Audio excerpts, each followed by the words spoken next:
I'm now back at home after doing that walkthrough at our new upcoming listing in Berkeley. I wanted to do a little kind of recap or a little debrief about what we did today. We recently cleared out the property. There's a lot of personal items, recently cleared it out. And usually I like the property to be completely cleared out before we do our, get bids. And obviously, the reason for that is so that we can see everything. So we can see if there's any water damage or any areas of potential leaks or issues, or sometimes like moldy looking substance or something like that. Seeing the basement, that entire basement was filled to the brim with a lot of stuff before.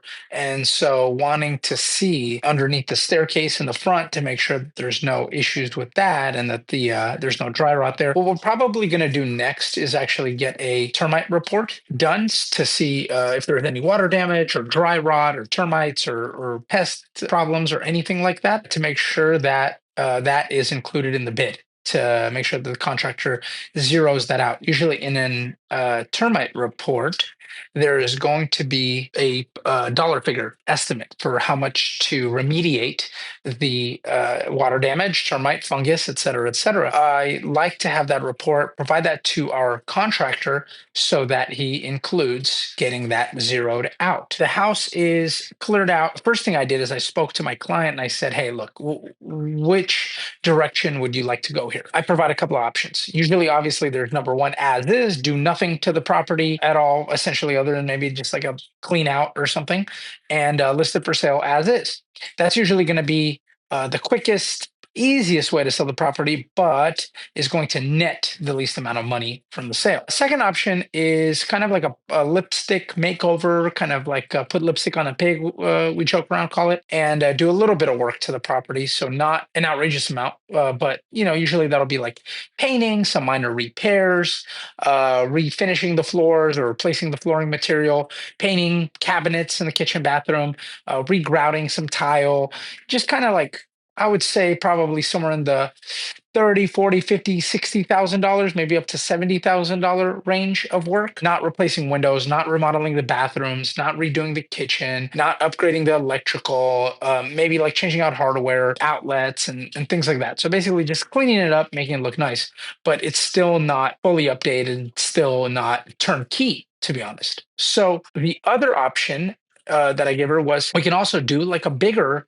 more in-depth remodel. So that is, kitchen, bathrooms, changing out the pipes, changing out the windows, water pipes, copper, changing them, upgrading them to copper, redoing the full kitchen down to the studs, redoing the whole floor plan of the kitchen, bathrooms, redoing the bathrooms completely, new shower, new tub, new toilet, new flooring, new vanity, new everything in there. Like I said, all pretty much all new windows, not all of them, but throughout. Both options obviously include painting and repairing and redoing the interior, exterior, some light landscaping, things like that. So that doing like a bigger, kind of more in-depth remodel is a little bit more involved and takes a little bit longer and usually requires permits from the city. And in this case, we would pull permits, we would upgrade the electrical panel and service and all of that kind of stuff. And so that would probably get us now towards more like the north of 150,000, 200,000, 250,000. Obviously, it depends on where you are geographically located when you're watching this video. There's some areas in the country where you're like, oh, those are outrageous prices. That's way too expensive. It shouldn't cost that much. Yes, you're definitely right. In our area here in the San Francisco Bay Area, we have a much, much higher cost of living. This home ultimately is probably going to sell for somewhere in the mid ones to maybe up to 2 million ish range. So when we're talking about a 4 bedroom, one bath with kind of a weird basement, second bath, 1,500 square foot home that is selling for north of 1.5 million up to $2 million in that range. And we have a much higher cost of living, and so things are a lot more expensive here. So please keep that in mind if you're watching this video and thinking, why is he throwing out these outrageously high numbers? Or maybe you hired contractors and you live in these kind of high cost areas, and it should cost a lot more than that. A lot of times, yes, I've kind of found a good sweet spot of contractors who are willing to, I wouldn't say take shortcuts, right? Things have to be done right and things have to be done well. We have sophisticated buyers that do a detailed analysis of a 1.5 to $2 million asset that they're buying. So you can't take shortcuts. And if there's water damage behind a wall, you don't just cover it up with sheetrock and then let it stay there, you're going to get sued, and those are major issues. You don't hide things. You don't take shortcuts in that way. You don't just remodel a kitchen then not replace the pipes if they're galvanized 40, 50-year-old pipes. So you don't take those kind of shortcuts. But there are certain things where it's like, you don't need to take it down to the studs. You can keep the plaster in most of the house. You don't need to rewire every room, right? With the electrical. There are certain ways that you can do a remodel that is more cost effective, that generates a higher return on investment for a seller, that is not as involved as maybe a lot of things that some people would do to their home that they're buying themselves, right? So some people say, no, I really want, I want everything down to the studs. I want new insulation. I want all new wiring throughout. I want to redo this. I want to excavate the downstairs. Now you're talking about maybe three, four, five, $600,000 remodels, right, or more. So you have those kind of things. For this particular scenario, and for most of the time, my sellers are looking for maximizing their return on investment, and also weighing the time requirements of how long it'll take to do a remodel. So in this case, doing kind of that 50, 60, $70,000 remodel might just be a month or 5 weeks to get it ready for sale. Whereas doing the bigger one that we're planning on doing, this is the option that she chose. She said, let's do the bigger one because that's the one that, is likely going to net the most money, that's going to generate the highest return on investment. It's going to be more like 3, 4, 5 months, something like that. Just depends on how long permits take. The actual amount of work is maybe only a couple of months, maybe a month and a half to 2 months. So really, a lot of it is waiting and permits and building inspectors and things like that. Although it's limited in scope in the sense that we're not adding square footage, we're not doing excavation, we're not taking really down any walls or anything like that. We're just operating within the existing footprint of the home and remodeling what's already there.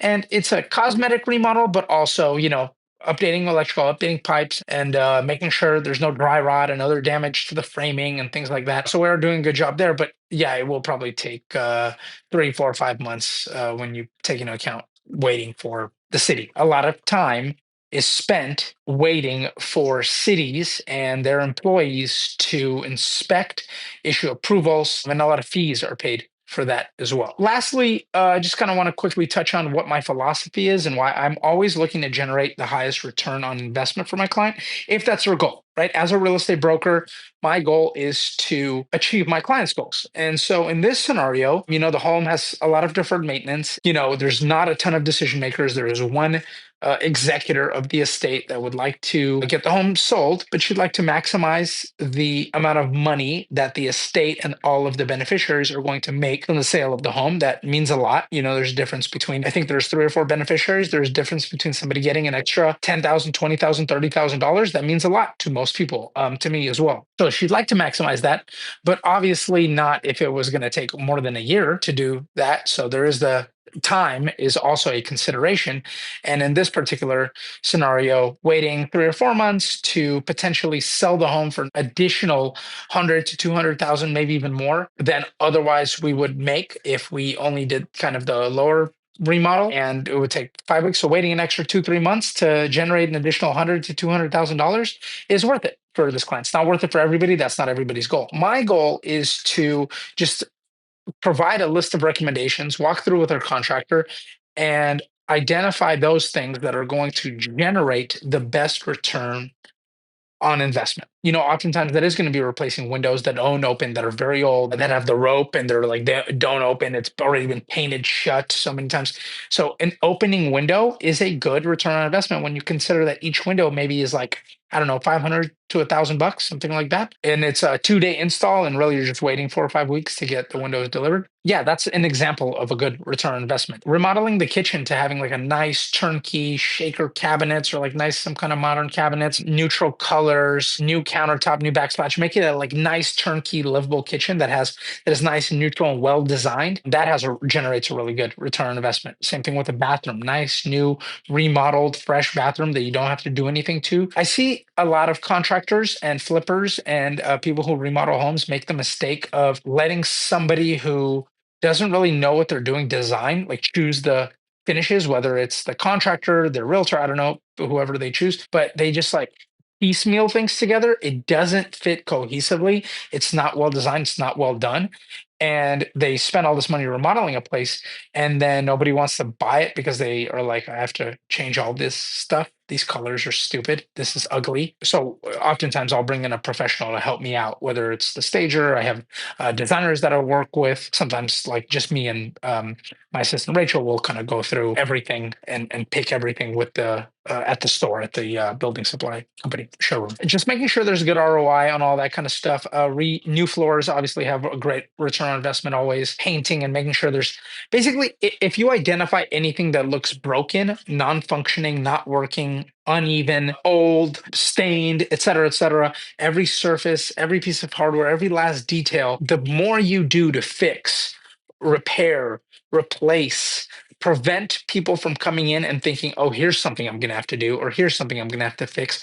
The less of those ideas you have in a potential buyer's mind when they're touring a property, the more money you're going to make. But let's say, for example, like I'm going to just do kind of like a basic cleanup to the yard, like flatten it out, clean it up, maybe do a little bit of mulch, like just very minimal, like just a couple of grand worth of stuff, like not really a huge thing, and just let it be a blank canvas to somebody. And here's the reason why I wouldn't do too much. Like I'm not going to put pavers in and a new lawn and all those other things because the person who's buying the home maybe doesn't want that. Maybe they don't want any lawn. Maybe they want artificial.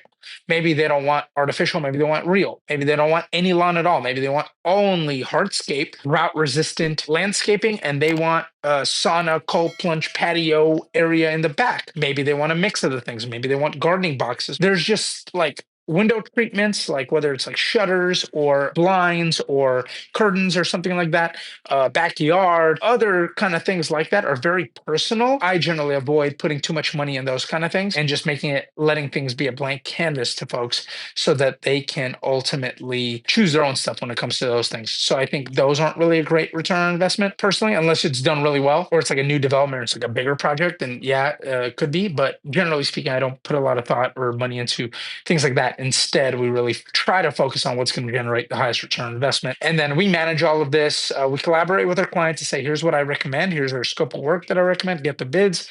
She comes back, says, okay, a little negotiation, a little bit back and forth. Let's decide, let's finalize. Okay, great. And then from there, we take, that we finalize, we hire the contractor, we choose all the finished materials, we deal with all that stuff. We collaborate and coordinate everything and just make everything happen and then deliver a finished product to our client. They don't have to do anything, including we're able to get the costs of this work fronted so that it just comes out of the sale and not having to come out of pocket. Where the client doesn't have to come out of pocket. And so they net more money, they don't have to do any more work, and we provide a great service and we sell the home for a higher price, thus earning ourselves a higher commission. I hope you enjoyed this video. If you did, please hit the subscribe button, hit the like button. Don't forget to comment with any questions or feedback about the video. Would love that as well. And of course, if you're thinking about buying or selling a property anywhere in the San Francisco Bay Area, please don't hesitate to reach out. I would love to connect with you and help you in your next project. Thanks again.